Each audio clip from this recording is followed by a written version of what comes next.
Jai. I want to begin by thanking everyone. There were some really good forum posts this week. This section that we're headed into now is quite scientific. And I could tell by the posts that the people who posted them understood what they were reading, understood the points. A few people Tisha did a really nice job condensing the questions of Vidura from the previous lessons so that we can follow that theme along.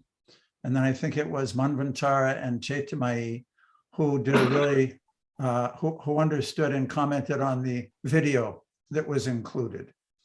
So as we go into this science, I want to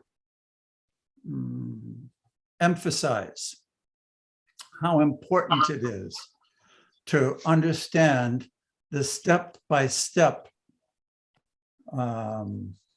evolution that Maitreya is presenting. And if we understand that, it's just like math or just like the alphabet. There are foundational points like the letters or the numbers, and then how they're used is later on in the science, but you can't really use them or understand them or do anything with them unless you understand those basic concepts first, like the numbers or the alphabet.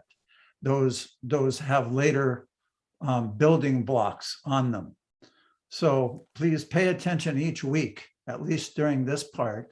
Try to keep up and follow all those different steps that he'll be presenting. And then I'll start the recording from here. This is the Srimad Bhagavatam, January 2022 review, lessons 3 and 4. Sukadev Goswami, Srimad Bhagavatam, 3rd canto, chapter 5, text 17. Sukadev Goswami said, the great sage Maitreya Muni, after honoring Vidura very greatly, began to speak at Vidura's request for the greatest welfare of all people. Purport by Srila Prabhupada. The great sage Maitreya Muni is described here as Bhagavan because he surpassed all ordinary human beings in learning and experience. Thus, his selection of the greatest welfare service for the world is considered authoritative. The all-inclusive welfare service for the entire human society is devotional service to the Lord. And as requested by Vidura, the sage described the same very appropriately.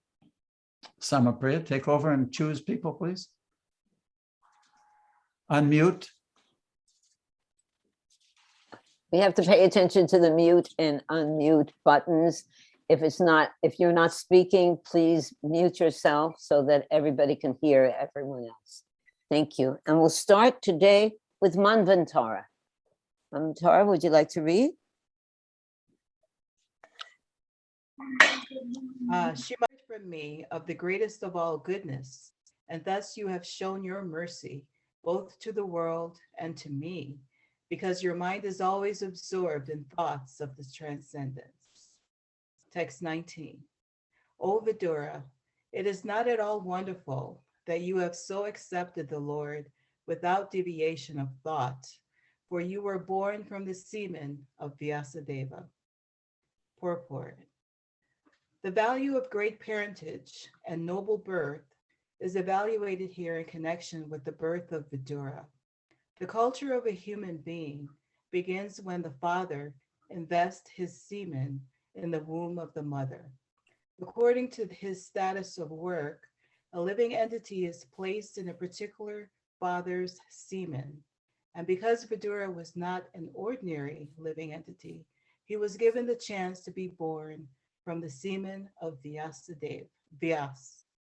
The birth of a human being is a great science, and therefore reformation of the act of impregnation according to the Vedic ritual called Sandarbhana Samskara is very important for generating good population.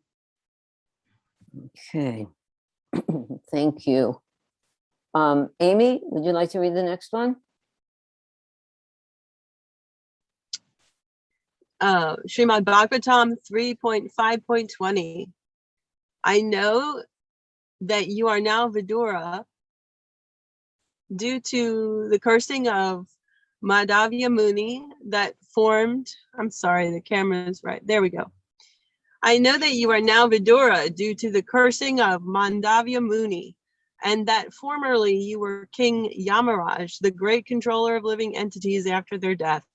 You were begotten by the son of Satyavati, Vyasadeva, in the kept wife of his brother. Purport by Srila Prabhupada.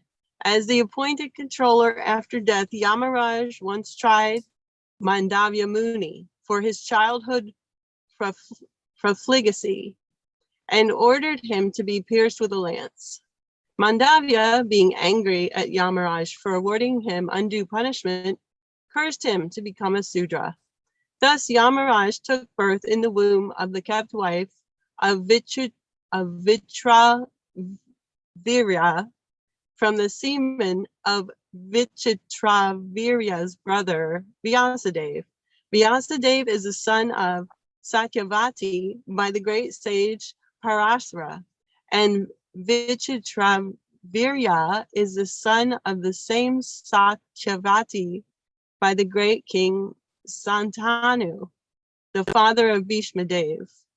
This mysterious history of Vidura was known to Maitreya Muni because he happened to be a contemporary friend of Vyasadev's. Thank you, Amy.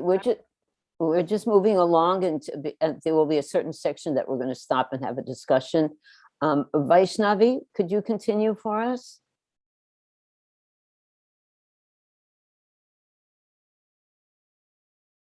Vaishnavi, are you there? All right, how about Nanda? We'll come back to Vaishnavi. Nandaji, are you there? Okay. Yes, I'm here. That's 3, wonderful. 21 to 22. Your good self is one of the eternal associates of the Supreme Personality of Godhead, for whose sake the Lord, while going back to his abode, left instructions with me. I shall therefore describe to you the pastimes by which the Personality of Godhead extends his transcendental potency for the creation, maintenance, and dissolution of the cosmic world as they occur one after another. I just realized I have my audio on in the back. Should I just run and shut it off? Is it a bother? Yes, no, go do it. Okay, just 1 second only. Okay. Okay, Thank you. thank you. Okay. Okay. Purport. Yamaraj, the great controller of life after death, decides the living entities' destinies in their next lives. He is surely among the most confidential representatives of the Lord. Such confidential posts are offered to great devotees of the Lord who are as good as his eternal associates in the spiritual sky. And because Vidura happened to be among them, the Lord, while returning to Vaikuntha, left instructions for Vidura with Maitreya Muni. Generally, the eternal associates of the Lord in the spiritual sky do not come to the material world. Sometimes they come, however, by the order of the Lord, not to hold any administrative post, but to associate with the Lord in person or to propagate the message of God in human society. Such empowered representatives are called Sakyavesh avatars, or incarnations invested with transcendental power of attorney. Okay. Well, at this point, we're just going to have a little discussion because we're going to, the next section is when Maitreya begins his discourse. So, Nanda?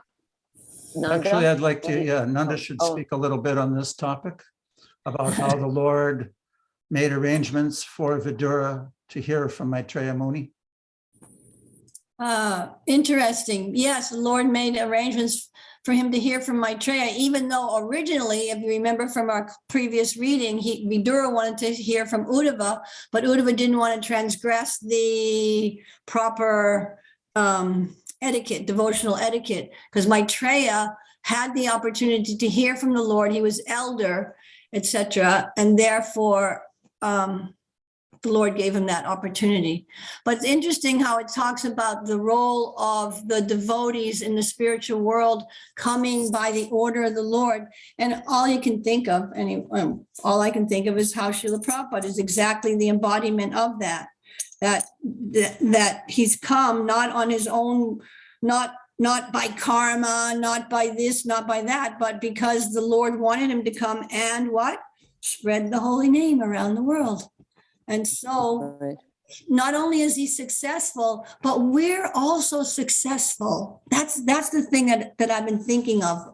We're also successful because of the connection with Srila Prabhupada, not because of our own anything else, qualification or disqualification. We're successful if we stay connected. Very good. Just one thing before my husband says something, and there's Bhadra. We do have one other thing, and that is our great good fortune. That's what I thought of when you were speaking. Is that all right, Nanda? Everything's fine, but that's our good fortune is that, yeah, Prabhupada, that's our good fortune.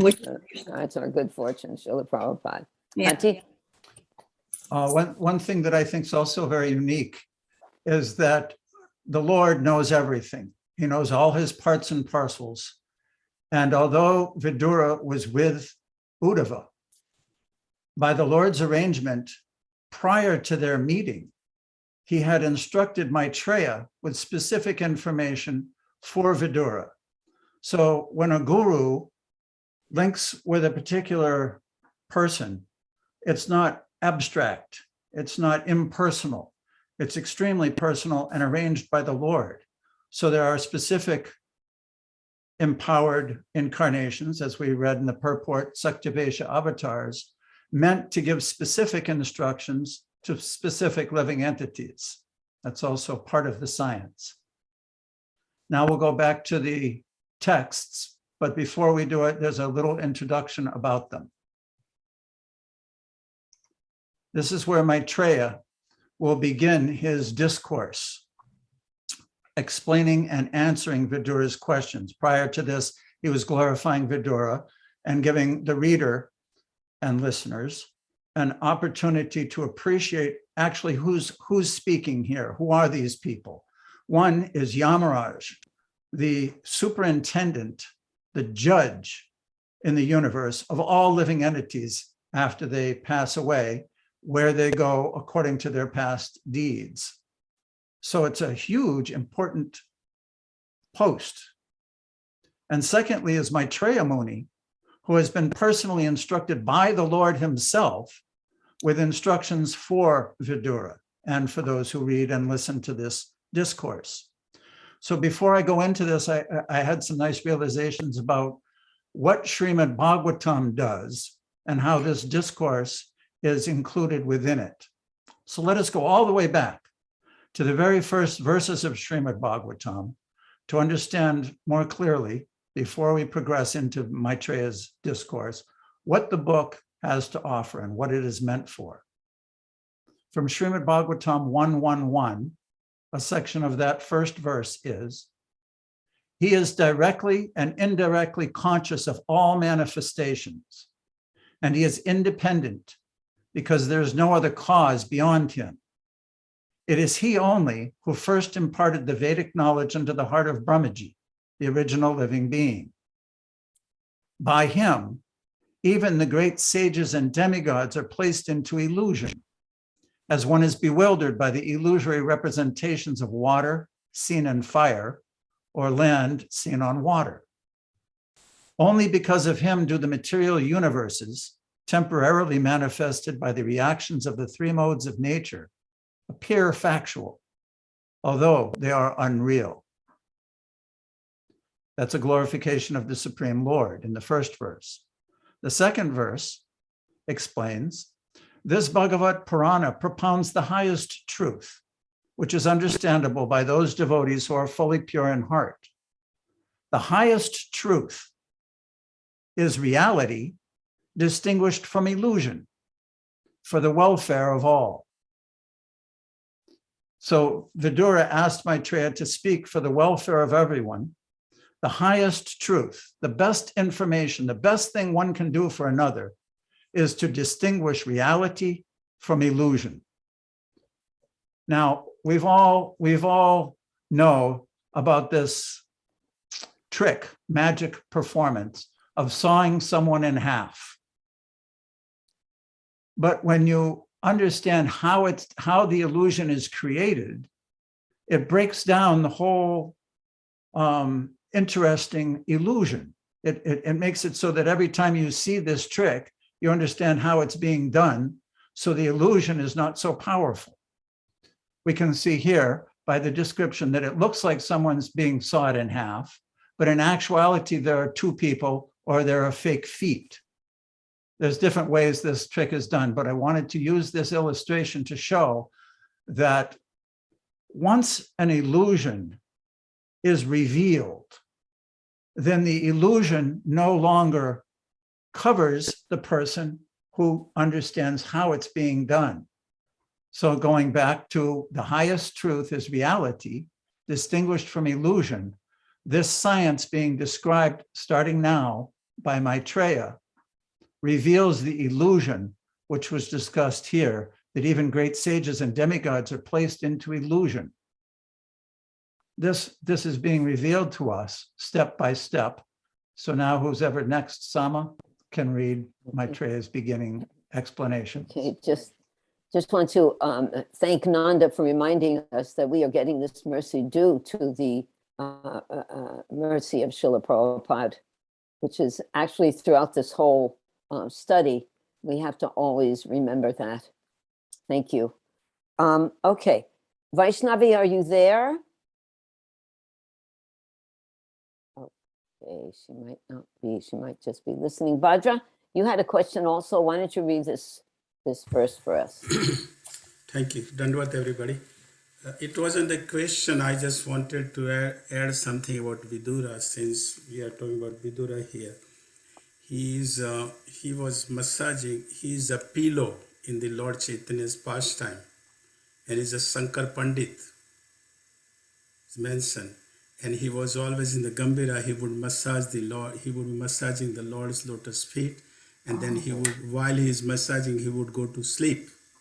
And then Lord Chaitanya, and then again Lord Chaitanya, he would not have any quilt or anything. So Lord Chaitanya would put himself, his blanket to cover his body on this, on Vidura.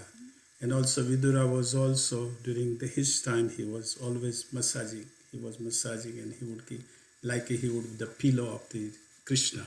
And that's why Krishna had told to Maitreya to go and talk to Srimad Bhagavatam, what he had heard to Vidura. Oh, thank you for that. Beautiful. Thank you. That is beautiful. Okay. So text 23. Thank you, Danvat, everybody.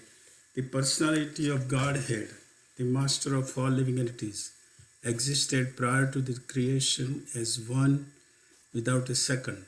It is by his will only that creation is made possible, and again everything emerges in him. This Supreme Self is symptomized by different names. Purport.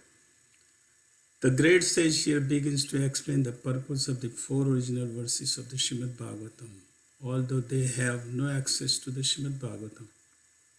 The followers of the Mayavad, impersonality school, sometimes grew out an imaginary explanation of the original four verses. But we must accept the actual explanation given here by Maitreya Muni, because he, along with Uddhava, personally heard it directly from the Lord. The Personality of Godhead is described herein as the master of all other living entities.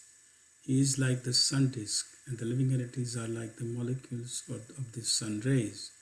Because everything that be is an emanation from the Personality of Godhead, he always exists alone without a second. He can so exist because he is all perfect and omnipotent. Everything other than him, including his plenary expansions, the Vishnu Tattvas, is his part and parcel. Okay. Before the creation, there were no Karnodaksha, Karnadakshay or Garbhodakshay or Kshirodakshay Vishnus.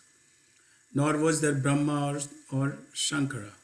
The Vishnu plenary expansion and the living entities, beginning from the Brahma, are separated parts and parcels. Although the spiritual existence was there with the Lord, the material existence was dormant in him. By his will only is the material manifestation done and undone. The diversity of the Vaikuntha Lokas is one with the Lord, just as the diversity of soldiers is one with and the same as the king. And as explained in Bhagavad Gita 9:7, the material creation takes place as intervals by the will of the Lord, and in the periods between the illusion and creation, the living entities and the material energy remains dormant in him. That's pretty profound. Does anyone have something to add to that or understand it in a certain way? Oh, Manvantaraji. Hey, thank you.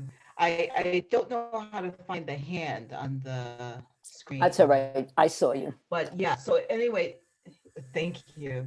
So in this verse, I was thinking about how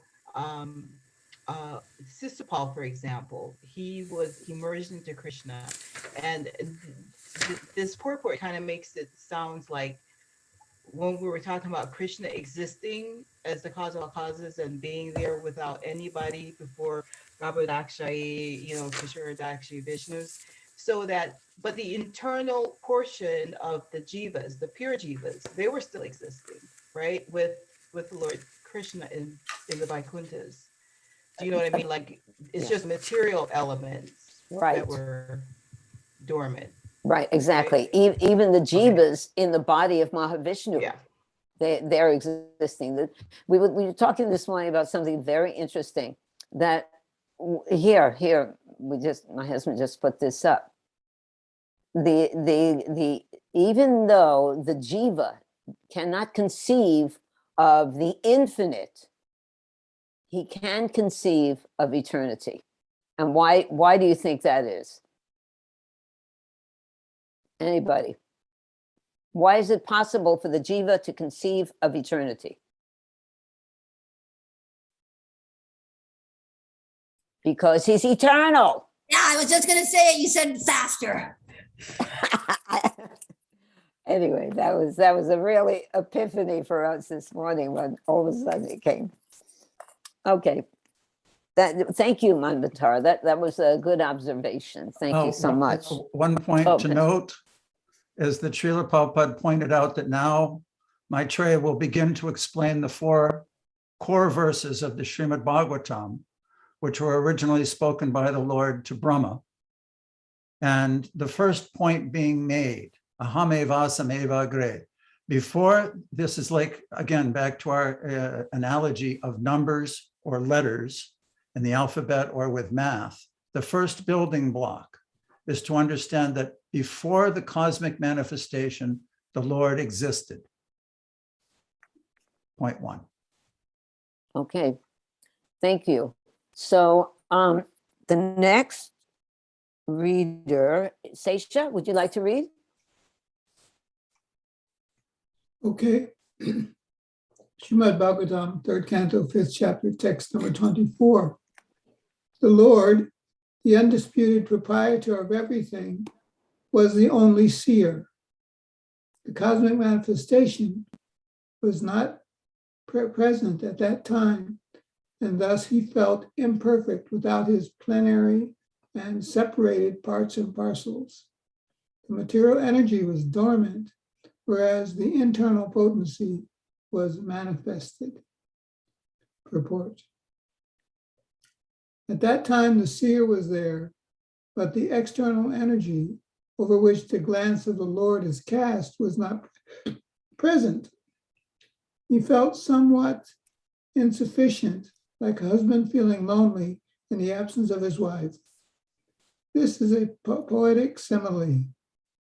The Lord wanted to create the cosmic manifestation to give another chance to the conditioned souls who were dormant in forgetfulness.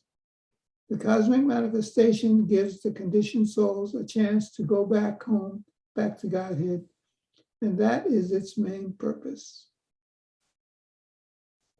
Go on. Although the creation of the internal potency was manifested, the other potency appeared to be sleeping, and the Lord wanted to awaken her to activity, just as the husband wants to awaken his wife from the sleeping state for enjoyment. It is the compassion of the Lord for the sleeping energy that he wants to see her awakened for enjoyment, like the other wives who are awake. The whole process is to enliven the sleeping conditioned souls to the real life of spiritual consciousness, so that they may thus become perfect as the ever liberated souls in the Vaikuntha Lokos.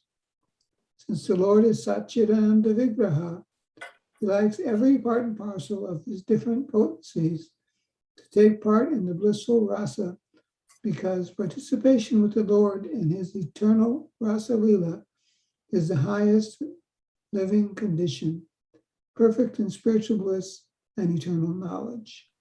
Oh, thank you. Can you say something about that, Seisha? Well, the point that pops out in my mind was how the Lord was feeling insufficient without the enlivened, the awakened, conditioned souls. It's an indication actually of the complete perfection of the Supreme Lord, that in his perfection, he also includes in that affection the imperfection of the living entities, the feeling of insufficiency is part of his completeness. And that's manifest in a very personal way in terms of the descriptions of the Purport Prabhupada writes. An intimate kind of loving relationship with the Lord is what he offers the conditioned souls, and will satisfy him also, in that all of his potencies are awake and interactive with him. I mean, the fact that he wants us is very encouraging, and that's what I get out of. That's beautiful. I also was thinking that this is the sex life of the Lord, that it is all inclusive. I read that somewhere else in Kavi Kanapur's book, that this, when this love between Radha and Krishna, we say it in the Tulsi prayer, may always swim in the love of Shishi, Radha, and Krishna. This divine love, this of which the perverted conception is sex life in this world, it is all inclusive of all the jivas. Every living entity is welcome and is perfectly situated in this love. So no one is excluded. It is so remarkably wonderful. Thank you for that, Seisha. I also wanted to point out that when someone does something, just like when you go to court, the severity of the punishment is according to the motive of the crime committed. So the exact opposite of that, to do something good, the motive can be considered. So there are so many different things that happen in this material cosmos. Sometimes the original motive of the Lord may become lost, but here it's revealed his motive for creating is to invite and make a situation for the rebellious souls to somehow or another come back and take part in that wonderful Leela. Roger, did you want to say something? Thank you, Pati. That was very clear. It's a compassionate nature of the Lord, isn't it? To bring back all the jiva back home, back to God. Right? Our ever well wisher, the original ever well wisher. Thank you. Tisha, would you like to read this next slide? Yes, thank you, Mataji. Srimad Bhagavatam 3:5, 25 and 26. The Lord is the seer, and the external energy, which is seen, works as both cause and effect in the cosmic manifestation. O greatly fortunate Vidura, This external energy is known as Maya, or illusion, and through her agency only is the entire material manifestation made possible. The supreme living being in his feature as the transcendental Purusha incarnation, who is the Lord's plenary expansion, impregnates the material nature of three modes, and thus, by the influence of eternal time and the living entities, appear. Purport by Srila Prabhupada. The offspring of any living being is born after the father impregnates the mother with semen, and the living entity floating in the semen of the father takes the shape of the mother's form. Similarly, mother material nature cannot produce any living entity from her material elements unless and until she is impregnated with living entities by the Lord himself. That is the mystery of the generation of the living entities. This impregnating process is performed by the first Purusha incarnation, Karanarnavasya Vishnu. Simply by his glance over material nature, the whole matter is accomplished. Thank you. Patsy, didn't you mention something about the glance this morning? The seer. The seer, that's Krishna. He is the seer. In other words, he bestows the glance, impregnating living entity. Thank you, Tisha. You're welcome. Do you understand all of that? That was clear? Bhadra? Bhadraji. I'm sorry. So now it's not he's, as I understood, he's not seeing, but he's seeing through the Lord Shiva is actually doing that, isn't he?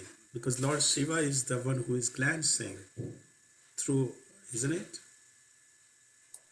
No, it's not No? actually Lord Shiva that's glancing. This is described in the Brahma Samhita, we studied it. What happens is that Mahavishnu glances, but yes, Mahadev Sadashiva carries the energy of that glance. That's why it's considered like yogurt and milk. It's basically the same, but there's a slight adulteration.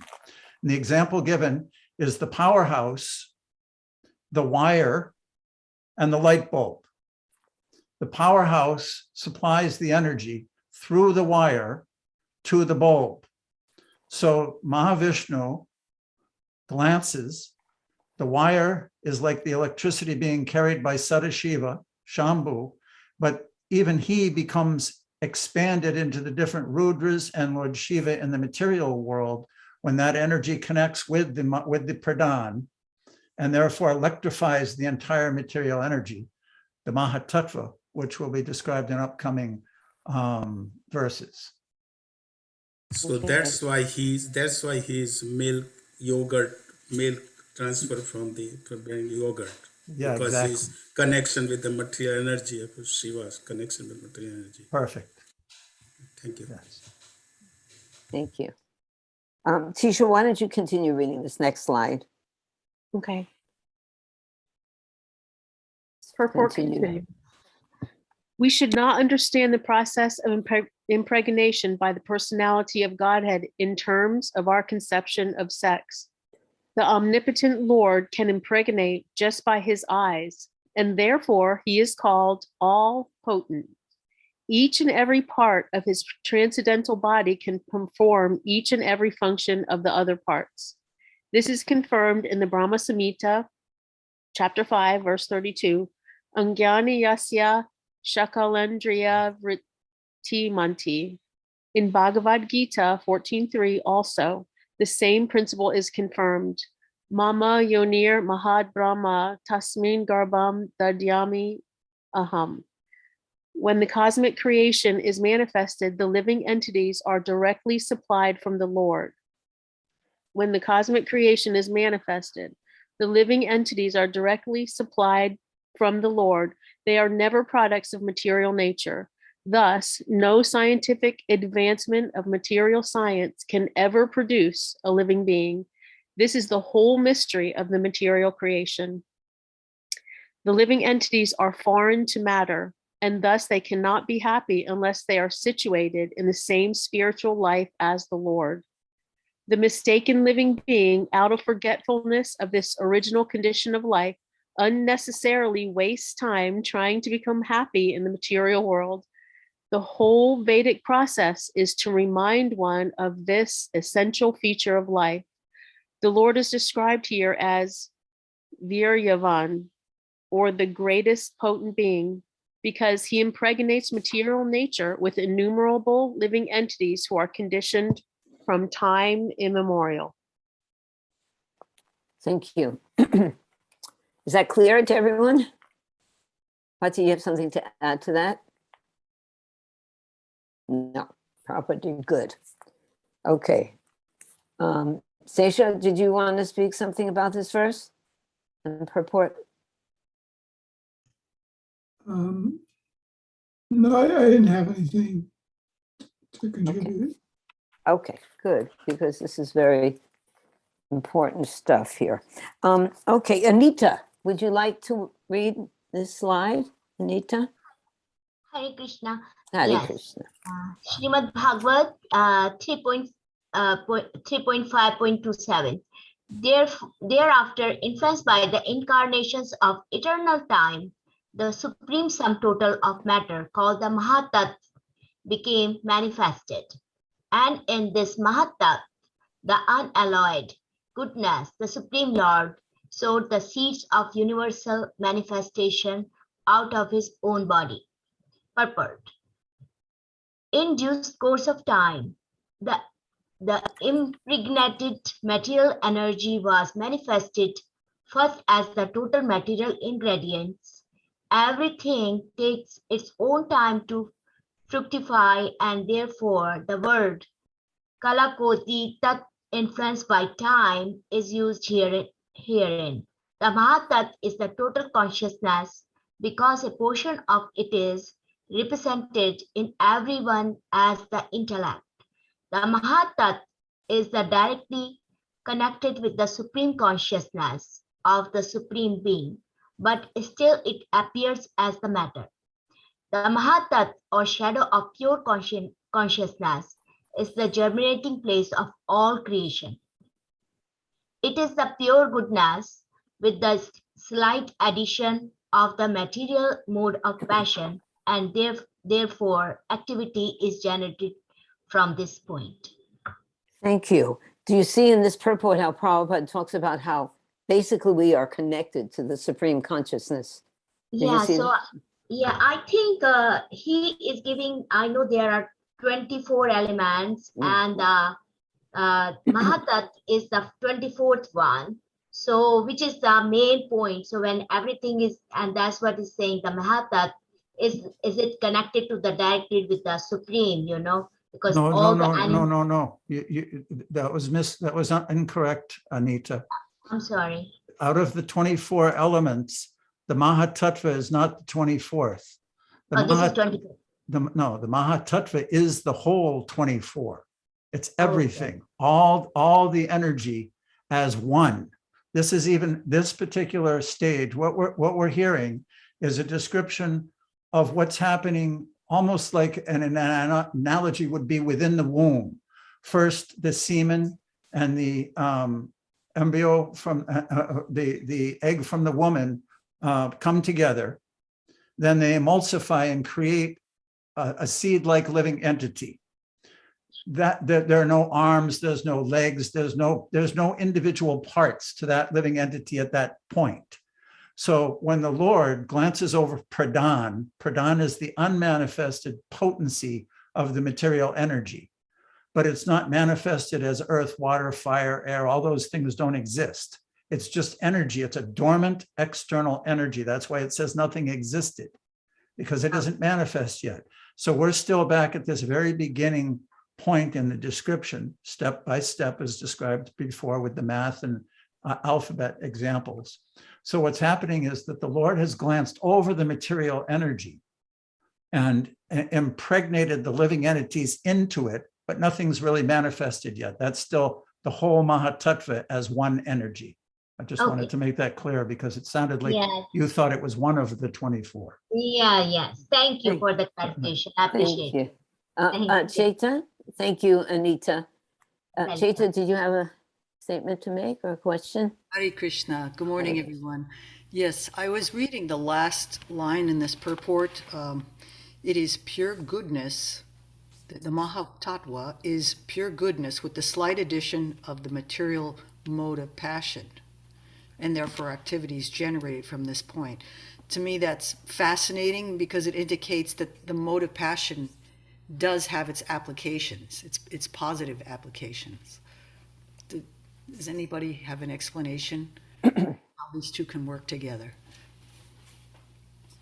That was wait until you see what's coming next.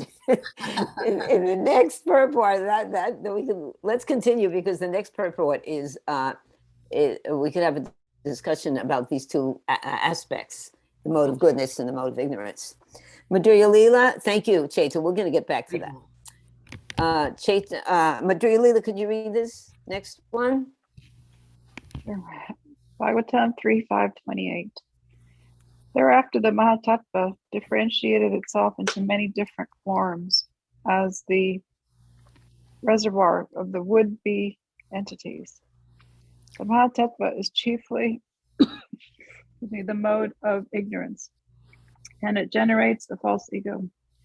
It is a plenary expansion of the personality of Godhead with full consciousness of creative principles and time for fructification. Report. The Mahatattva is the medium between pure spirit and material existence. It is the junction of matter and spirit, wherefrom the false ego of the living entity is generated. All living entities are differentiated parts and parcels of the personality of Godhead.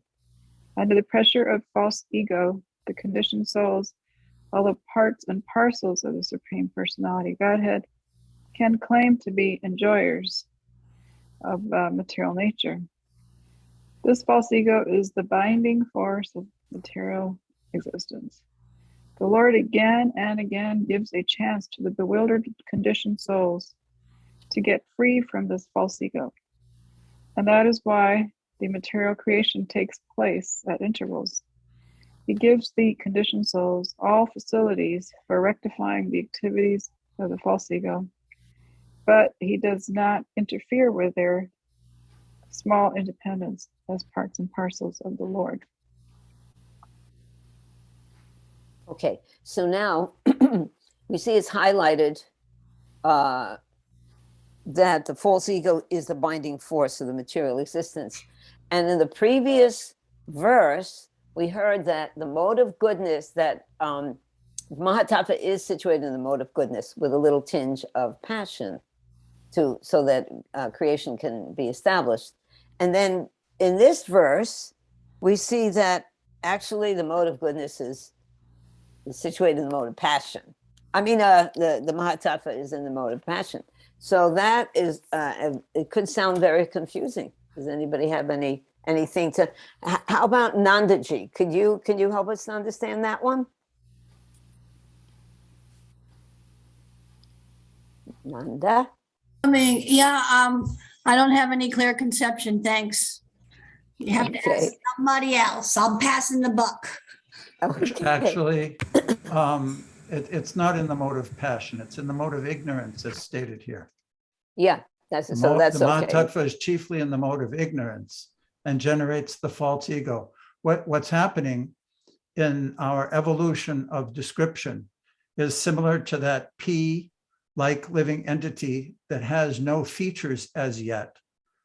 But the first feature that manifests is this false ego energy, which will influence every single living entity in the Mahatattva as it expands and creates bodies at the point when Brahma creates bodies for each individual living entities within the universes. Then this false ego covers every one of them. It's the most subtle energy at this point in the evolution and in the mode of ignorance. Okay, so would that mean that the Mahatattva is in the pradhan state, and that's in pure goodness? Oh, that could be, yes.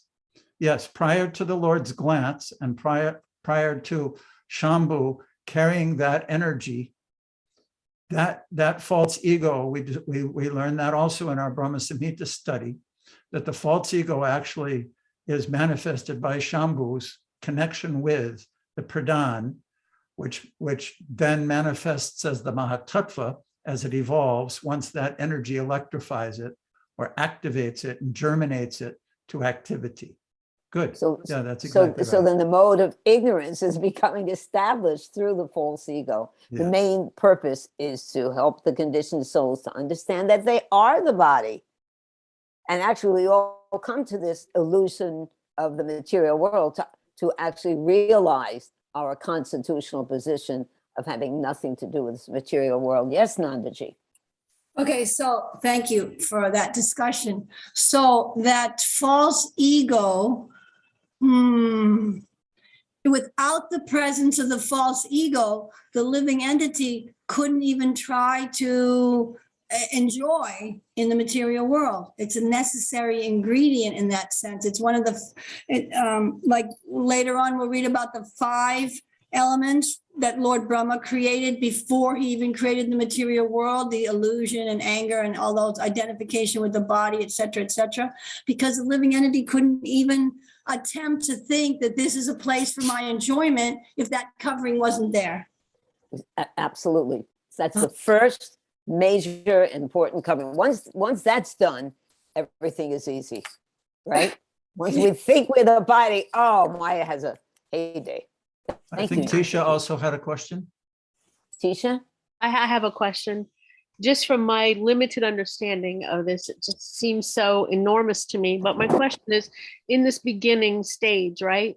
Is there a exact number of conditioned souls that, or are conditioned souls like continually being generated by Vishnu? Like in the Bhagavad Gita, when you know Arjuna sees the original form and there's all these things are being created and there's just all this movement. Is it like that, or is it like there's a certain number and here we go, creation happens? Great Very question. Good Anybody? question. Sesha, Nanda, Bhadra, anybody?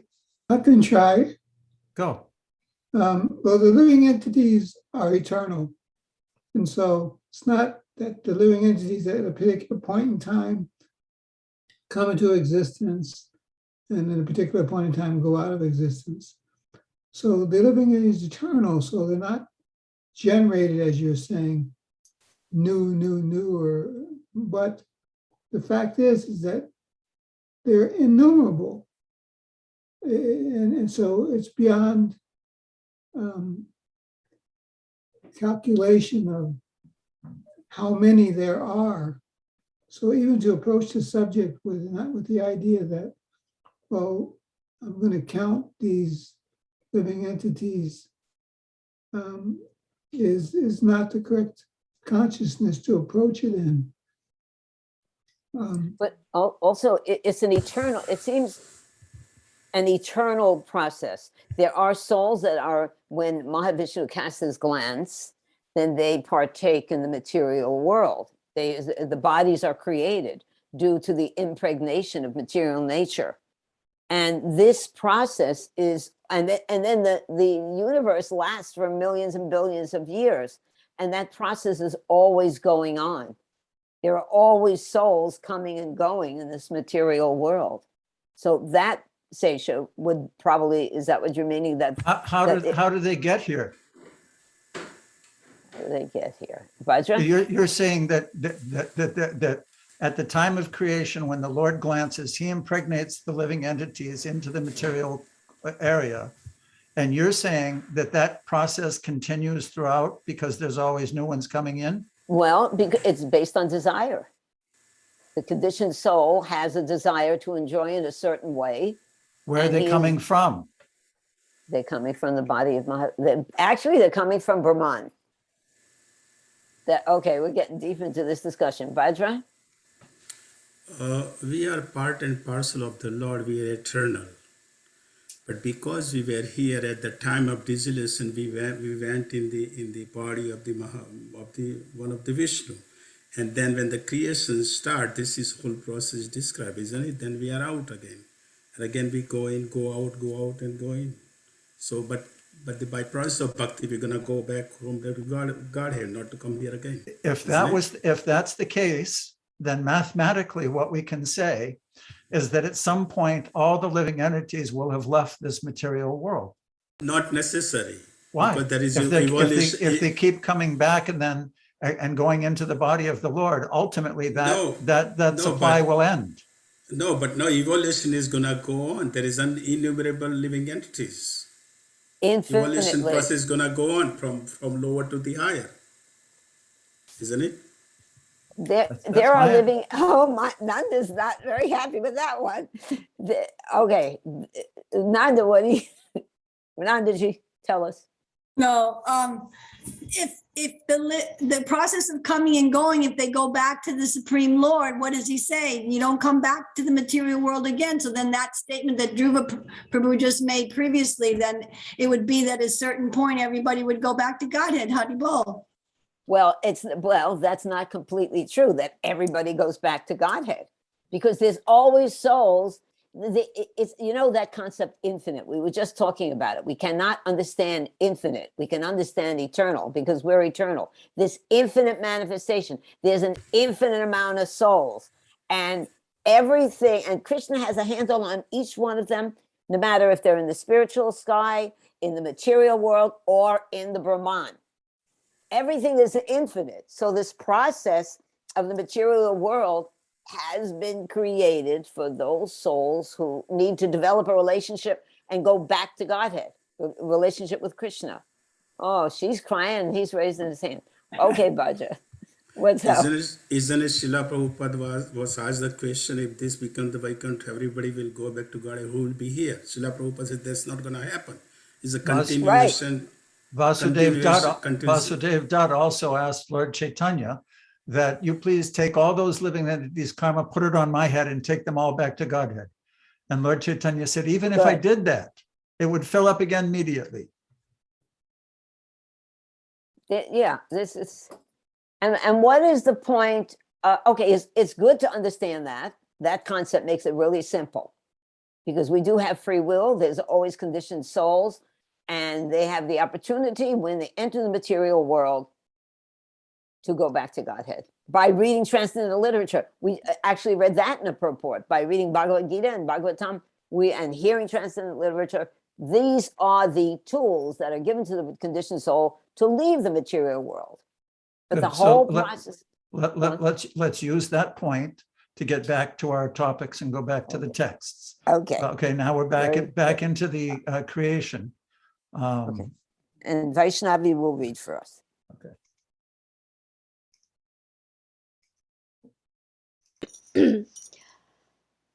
The false ego.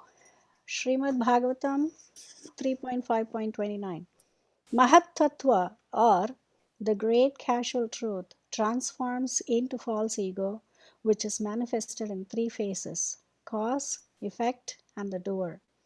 All such activities are on the mental plane and are based on the material elements, gross senses, and mental speculation.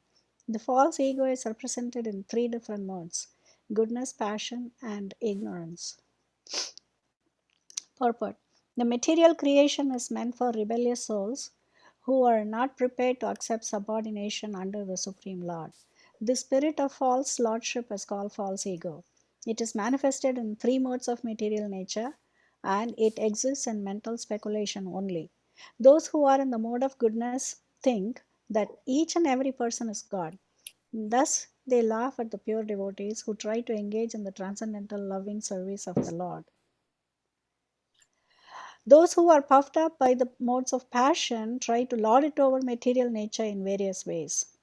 Some of them engage in altruistic activities as if they were agents appointed to do good to others by their mental speculative plans.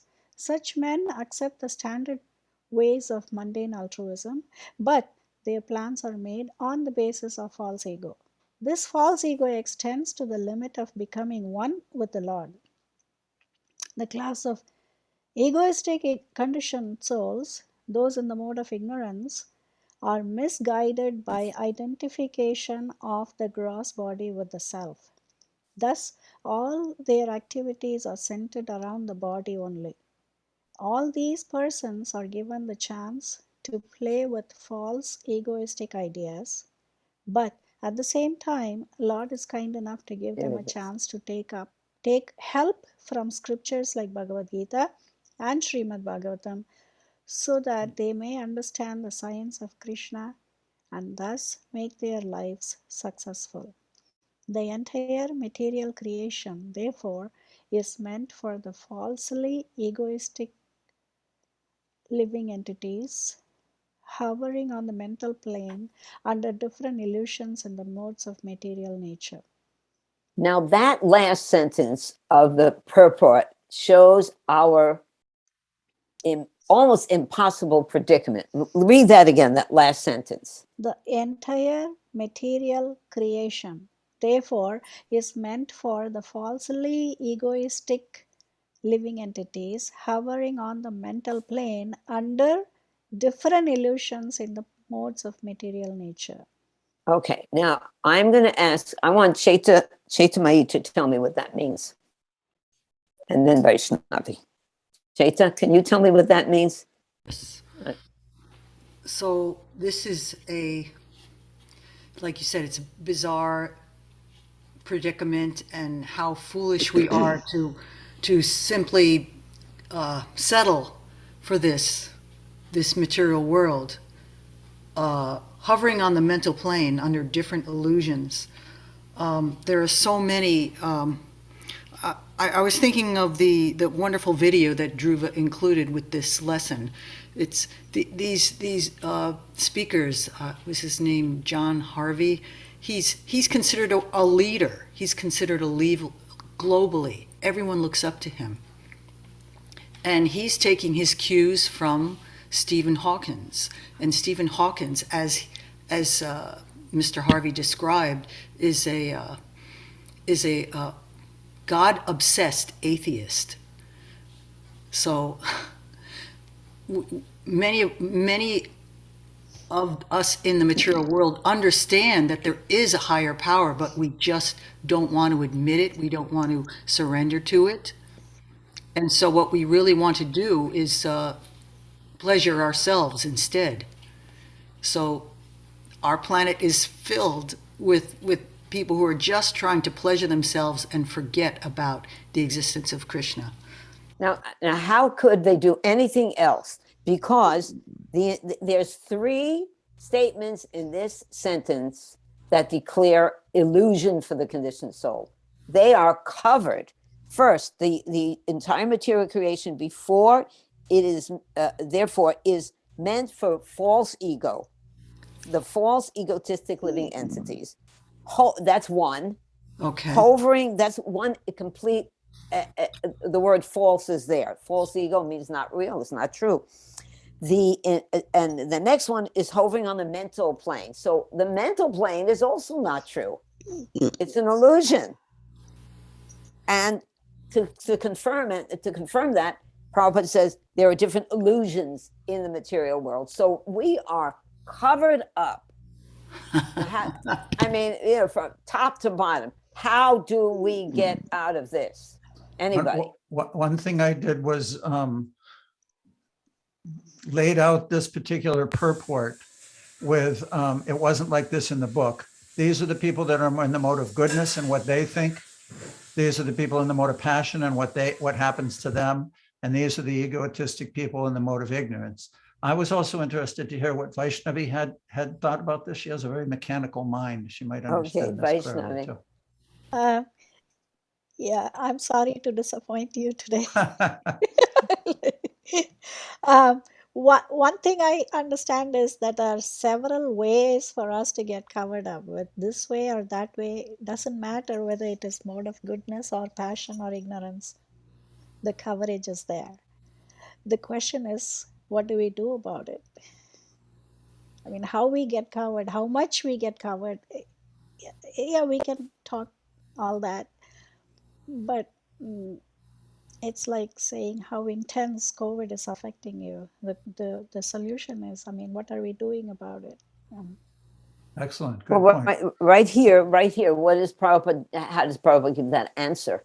He gives the answer right in a couple of sentences Right. before. Yeah, using Srimad Bhagavad Gita and Bhagavatam so that they understand the signs of Krishna and thus make their lives successful. Yeah. So simple, but Maya is also really strong. Very, very strong. Anyone else say, oh, we're going to go, it looks like we're moving on to the next one. And I'm trying to make it so everybody has an opportunity to read. I hope that we can do that this time. Elizabeth, can you read this slide for us? Elizabeth, my darling. Elizabeth, you have to unmute. Yeah. Yes, There Mataji, she is. There thank she you. is. Dandavats pranams. False ego and modes of nature equals all materials in the phenomenal world. Srimad Bhagavatam 3.5, 30 to 31. The false ego is transformed into mind by interaction with the mode of goodness. All the demigods who control the phenomenal world are also products of the same principle, namely the interaction of false ego and the mode of goodness. The senses are certainly products of the mode of passion in false ego. And therefore, philosophical speculative knowledge and fruitive activities are predominantly products of the mode of passion. Purport by Srila Prabhupada Ki Jai. False ego interacting with the different modes of material nature is the source of all materials in the phenomenal world. Okay, so before we move on, Pati, you made this formula. Could you say something about this? This is a great. I didn't make the formula. Oh, you Here's the made formula in Srila Prabhupada's purport. But this like jumped out of the page at me. It breaks it down to the most basic building blocks. False ego plus the modes of material nature equal everything in the entire Mahatattva, as will be described subsequently by Maitreya. So let's go on to the next purport so we can watch it happen. Okay. Okay. Do you want to continue reading, Elizabeth? Okay. The chief function of the false ego is godlessness. When a person forgets his constitutional position as an eternally subordinate part and parcel of the Supreme Personality of Godhead and wants to be happy independently, he functions mainly in two ways. He first attempts to act fruitively for personal gain or sense gratification, and after attempting such fruitive activities for a considerable time, when he is frustrated, he becomes a philosophical speculator, and he thinks himself to be on the same level as God. This false idea of becoming one with the Lord is the last snare of the illusory energy, which traps a living entity into the bondage of forgetfulness under the spell of false ego. The best means of liberation from the clutches of false ego is to give up the habit of philosophical speculation regarding the absolute truth. One should know definitely that the absolute truth is never realized by the philosophical speculation of the imperfect egoistic person.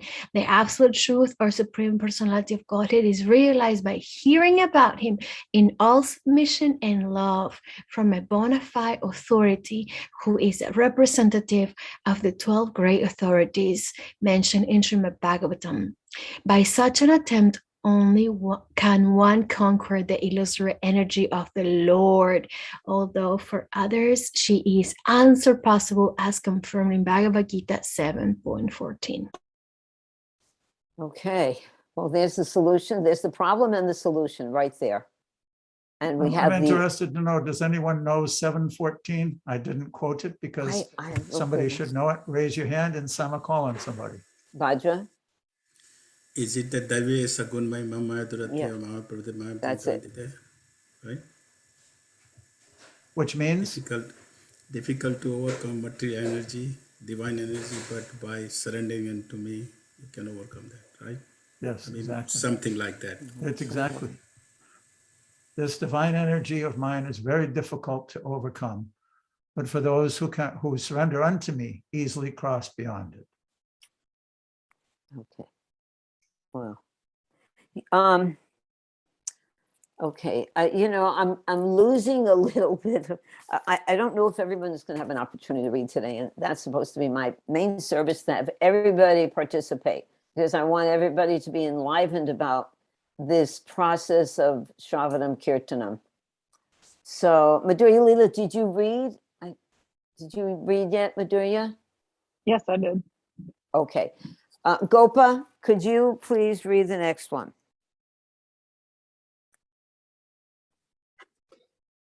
Okay. Srimad Bhagavatam 3.5, 32, 36. The sky is a product of sound, and sound is the transformation of egoistic ignorance. In other words, the sky is the symbolic representation of the Supreme Soul. Thereafter, the personality of Godhead glanced over the sky, partly mixed with eternal time and external energy, and thus developed the touch sensation from which the air in the sky was produced. Thereafter, the extremely powerful air interacting with the sky generated the form of sense perception, and the perception of form transformed into electricity, the light to see the world. When electricity was surcharged in the air and was glanced over by the Supreme, at that time, by a mixture of eternal time and external energy, there occurred the creation of water and taste. Thereafter, the water produced from electricity was glanced over by the Supreme Personality of Godhead and mixed with eternal time and external energy. Thus, it was transformed into the earth, which is qualified primarily by smell. All right, wait a second. Of course, this is a good explanation of this. So I hope you don't mind. I'm going to have to ask someone. I want someone else to participate. Faye, could you read this? And then we'll have a discussion after this. Good morning. Yes, Mataji. Hare Krishna. Hare Krishna. All material creations take place from subtle to gross. The entire universe has developed in that manner. The sky is a product of sound. From the sky developed the touch sensation, which is a mixture of eternal time, the eternal energy, and the glance of the personality of Godhead. That was external energy, Faye, not eternal energy. Thank you for you correcting me. From the sky developed the touch sensation, which is a mixture of eternal time, the external energy, and the glance of the personality of Godhead. The touch sensation developed into the air in the sky. Similarly, all other gross matter also developed from subtle to gross. Sound developed into sky, touch developed into air, form developed into fire, and taste developed into water, and smell developed into earth. All right. Well, this is a very complicated thing. Patsy, did you want to describe anything before we go to the next certainly. I thought that this would be a good place to have a discussion. It's a basic, almost like physics. Just like with the, let's go back to the example of the letters, the numbers. 1, 2, 3, 4, 5, 6, 7, 8, 9, 0 are called whole numbers. They're the whole numbers, and how they mix together creates the mathematical science. Similarly, these gross elements are not the building blocks. The subtle element, everything comes from subtle to gross. We think of the earth and we think it contains smell, and therefore smell comes from the earth. But in actuality, it's the other way around at the beginning of creation. smell created the earth. So we have to understand this concept. One of the beautiful descriptions earlier in Srimad Bhagavatam we read, relating to how this is pertinent, was the description of Dhritarashtra when he did yoga to leave his body. He amalgamated the different elements back into their sources. So for us to become completely off the bodily platform of life, these building blocks are helpful tools to consider how that is being, how we're covered by understanding that the subtle things that are going on in the mind and intelligence and even false ego level influence us on the gross plane, as well as what we do on the gross plane influences what happens on the subtle plane. There's constant fluxes going on, and self-realization requires that we understand this process clearly in order to understand really who we are, Sambandhigan, who we are and what our relationship with is with the Lord. Then we can act in Abhideha, which is the activities of that relationship, and develop prayojana, which is love. So it takes meditation, it takes understanding, it takes attention to these things to fully understand them. This particular image is from Premananda's second canto explanation of the universal form. But I cut and pasted this particular image.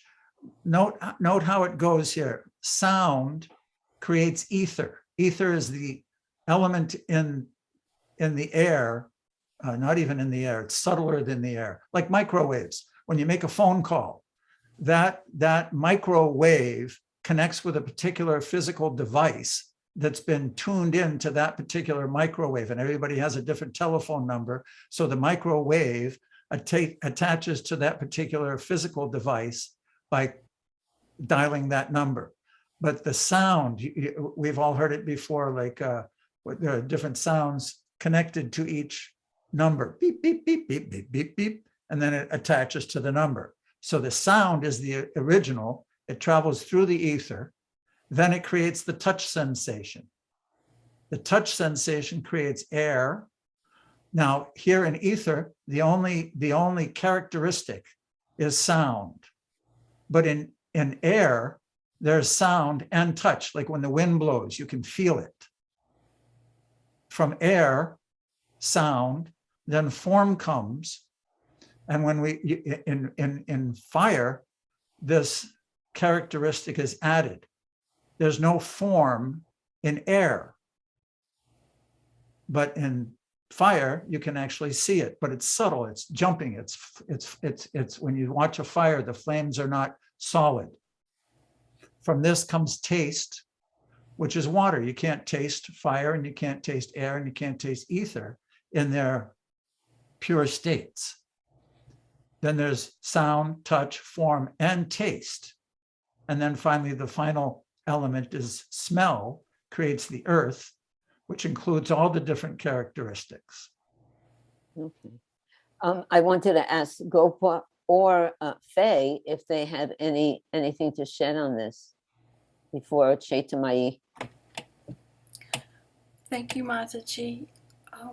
One of the beautiful verses in the Gita that I really treasure in helping me to remember Krishna. I am the taste of water. What is the most satisfying thing on planet Earth that all creatures seem to enjoy? Water. Also, lastly, it's like a little child. I am on the earth, therefore I can take my little bucket and go to the beach and fill it up with sand, and maybe I was blessed with a sifter from my parents and I could sift and shake, and then the sand, smallest grains would fall out. Bigger grains would be remaining in the sifter, and eventually little pebbles or seashells and so forth. Just because we're on the earth end of things, the densest thing, we have to remember someone's example who was on the most almost most subtle end of things, Lord Brahma, what did he experience first? In his austerities, he was sitting on the lotus sprouted from the navel of Krishna, all that is, and he's sitting there and he doesn't know how to create. He had to hear. After he did his austerities and sincerely called upon the Lord, he didn't know what to do, but he was inspired to create through sound. The vibrations so subtle. Likewise, sound intrigues me because it is sound that Lord Chaitanya used. He was broadcasting happily the mercy of the Lord through the chanting of the Hare Krishna mantra, sound which enveloped the globe. So all of our senses from an earthbound perspective are right here.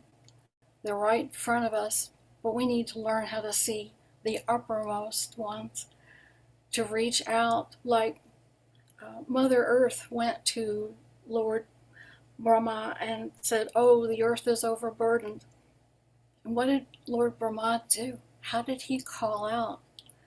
Through the heart, he called out to the source, the Lord, to ask for assistance. We're all connected beautifully, and we'll always be connected beautifully because everything comes from Krishna, whether we're asleep now or asleep later. I like to think of this corner of the universe that is the cosmic material manifestation as being a playpen or crib, in a way that the Lord, being a generous parent, he had to put us someplace that we could be safe while he gave us a chance to come back to him, hear him, find him, and want to listen to him. So I see this material corner of the universe as a crib. I was wondering, as we were talking initially, I heard the devotees reading about and asking about how many entities there were when the Lord glanced upon the material energy, and all I could think of is the Lord is so expansive. He exists so far beyond anyone's comprehension. Creation and dissolution is going on somewhere all the time.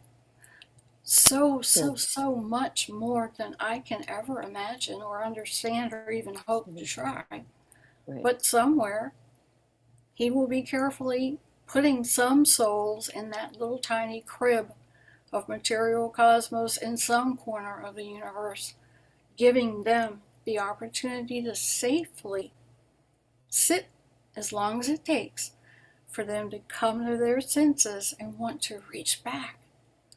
He didn't just throw us away. He loves us all. Conditioned souls, we are. We're here, but we're loved. Right. That's beautiful, Faith. Thank you for that realized statement that you made. It's very, very beautiful. Chaita, did you have, okay. Chaitanya, I wanted you to read this, but before you do, you can, you had a question? Okay. Thank you, Faye, for that wonderful explanation. And I was just wanting to add to the concept of sound. This chart that was just shown is so helpful, so nice. And it's amazing to see that everything, the tanmatras and the gross elements, all come from sound. And so with that, I was thinking of the last verse of the Vedanta Sutras, which says, liberation happens through sound. Anavriti Shabda. So we get into this through sound and we get out of it through sound. Right. And that's where, as Faye was saying, Lord Chaitanya's brilliant presentation of the Maha Mantra comes in. Thank you. Before we go on, I wanted to ask Gopa, do you have something to add about this? Because I also read probably hear that Prabhupada said the most important element is sound. So what do you think about that after all the verses that you read about the description, intense description of the material world? Can you shed some light on this or your realizations of it, Gopa?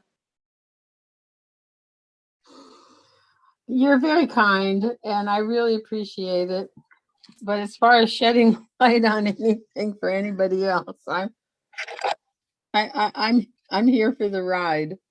Well, what about sound? How dependent are you on sound? How dependent am I on sound?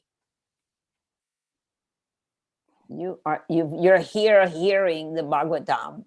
You're totally dependent on sound. And you're chanting the holy name. And you're taking Lord Chaitanya's movement as your life and soul. That would indicate some dependence on transcendental sound. Gopa, so humble. Gopa, you're so humble, and I love you. All right, before we go on, Madhurya Leela has her hand raised. Madhurya? Well, interesting about sound in the medical world, they say, well, it is true that sound is the last thing, the hearing is the last thing to go. So when you're dying or when you're going under anesthesia, you hear until you're under or you're dead. And it's also the first thing to come back. So after anesthesia, for example, you start hearing sound before you become conscious. So, wow, spoken like a true nurse. That's wonderful. Thank you for that. Okay, Chaita, you want to read this? Chaita, yes, Mata. Purport continued. From the descriptions of the physical elements in the above verses, it is clear that in all stages, the glance of the Supreme is needed with the other additions and alterations. In every transformation, the last finishing touch is the glance of the Lord, who acts as a painter does when he mixes different colors to transform them into a particular color.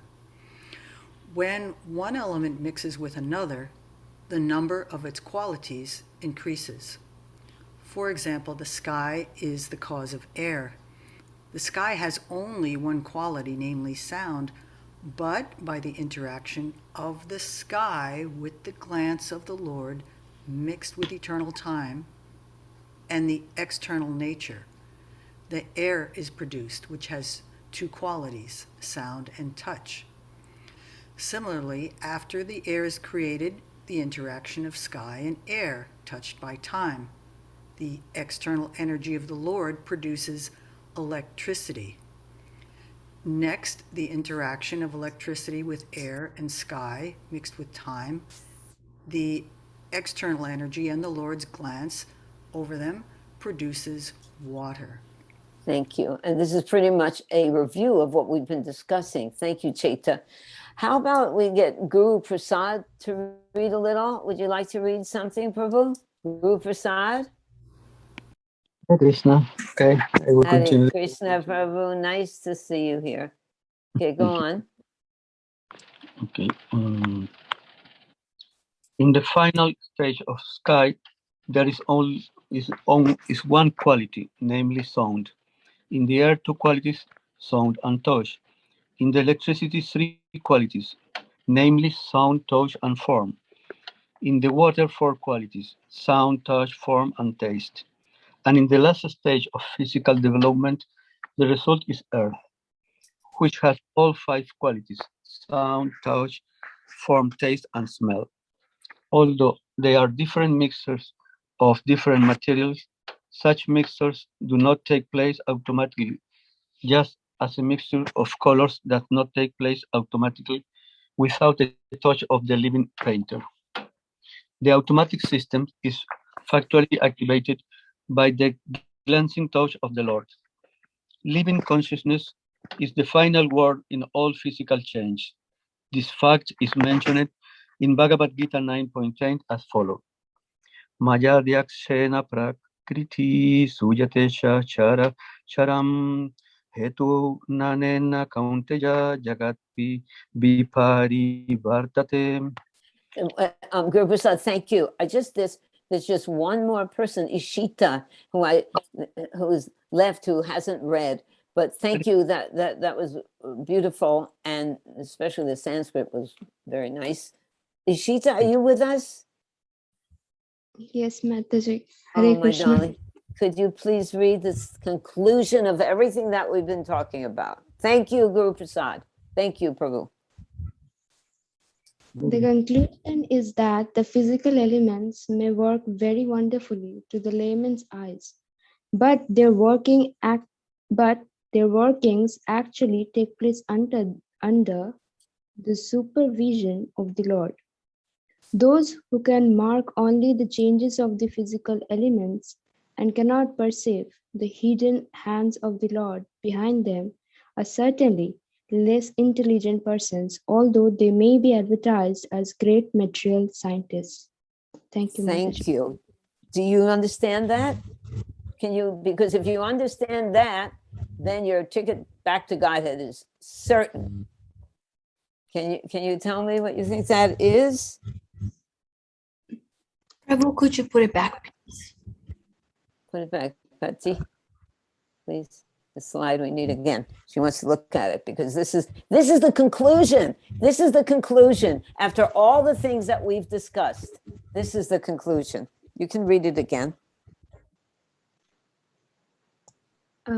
Me? Yes, you're the one. It's on you now.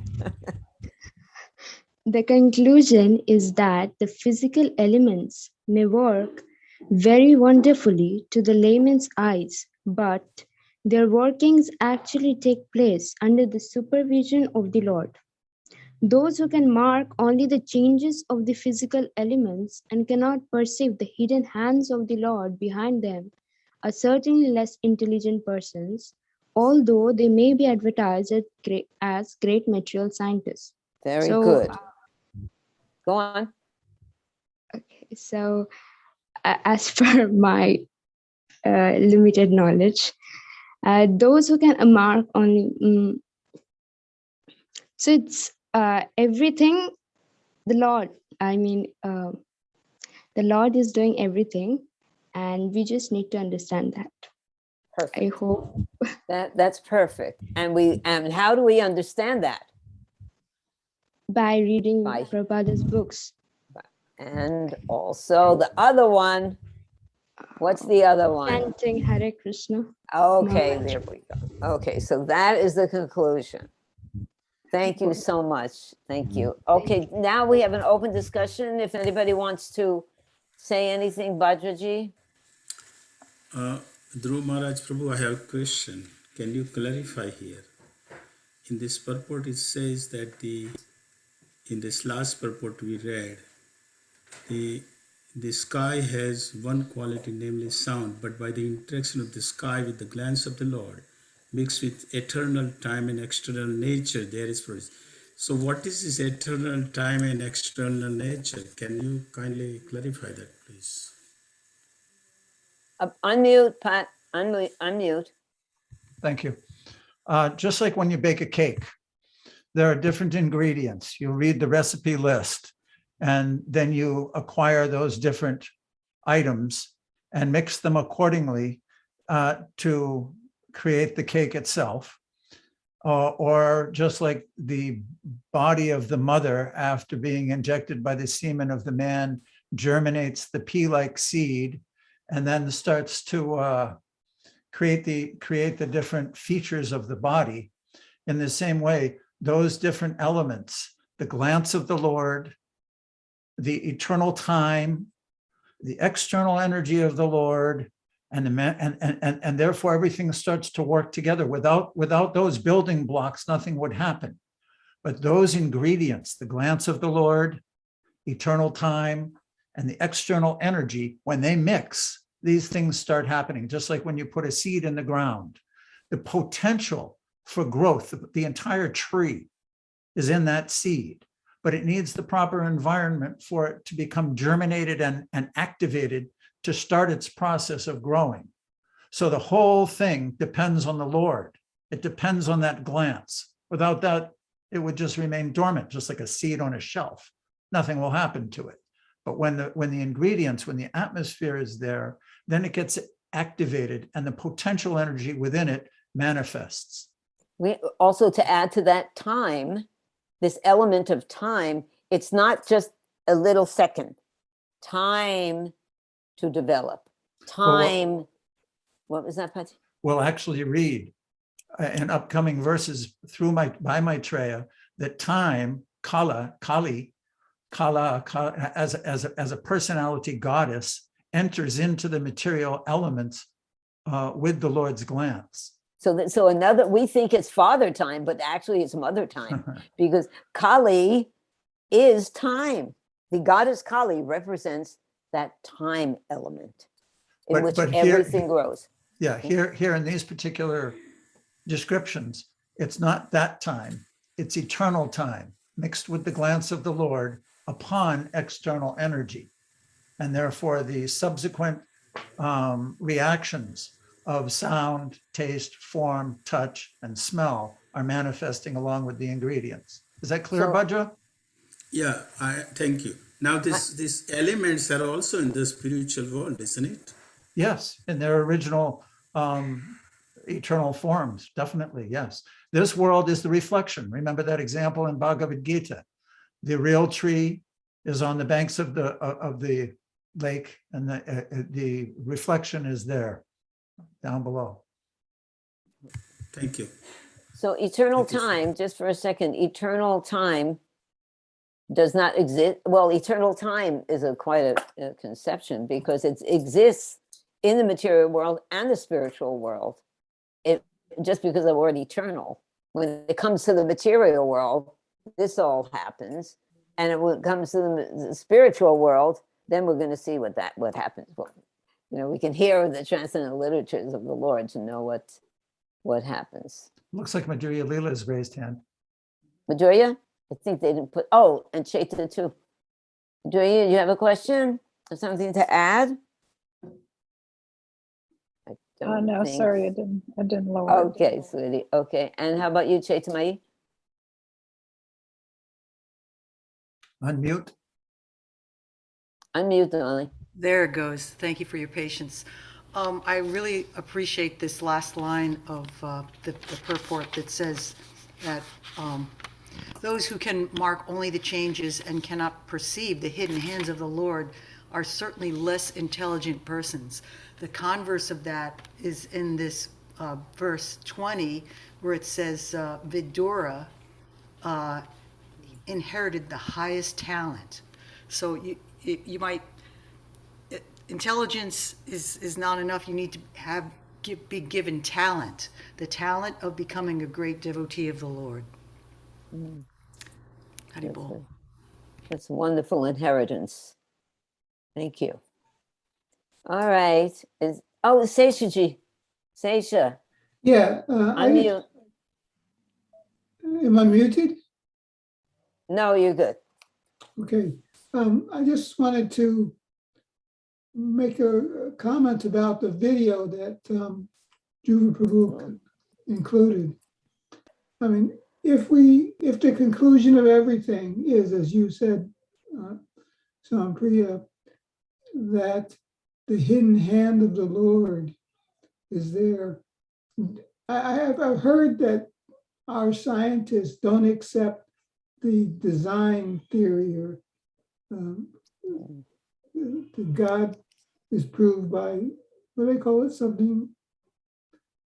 Oh, intelligent design. Intelligent design. So do we accept intelligent design or not? Because it says there, by the hand of the Lord, you can recognize the conclusion of everything. Well, that's intelligent. That's the greatest intelligence. And Krishna is the greatest intelligent. Of course, we accept intelligent design, but first it has to be intelligent. We have to learn to see what is intelligence. You know this. I'm not sure of the nomenclature that scientists use, but it appears to me that that the concept intelligent design by definition means that there's an intelligent entity, an intelligence which created everything. And in that discussion with those scientists, that one person's name was Steve Meyer. and he was explaining that the law of the manifestation of physics with laws necessitates that the laws existed prior to the manifestation of the elements, which is very similar to what we're talking about with subtle existing prior to the manifestation. So if the laws existed prior to the ingredients, then there must be an intelligent lawmaker prior to the manifestation of the Lord. So therefore, that's why there must be a God. A definition of that from which everything comes. Anyone who believes in God, seriously, has to believe in the intelligence and the order of all things. Sesha, you have something to add to that, Prabhu? Well, I agree with you. I just have heard some of our own scientists say that we don't accept the intelligent design. Oh, did they really? I don't know what that definition. How can you have intelligent design without intelligence? Or without a designer. Right. Who designed it? All right, it gets confusing. It goes on and on. Our scientists are certainly working on trying to influence the scientific community. Way back to Swarup Damodar and Srila Prabhupada's numerous conversations. It's a huge topic. Thank you, everybody. I think we'll stop there. Okay, thank you.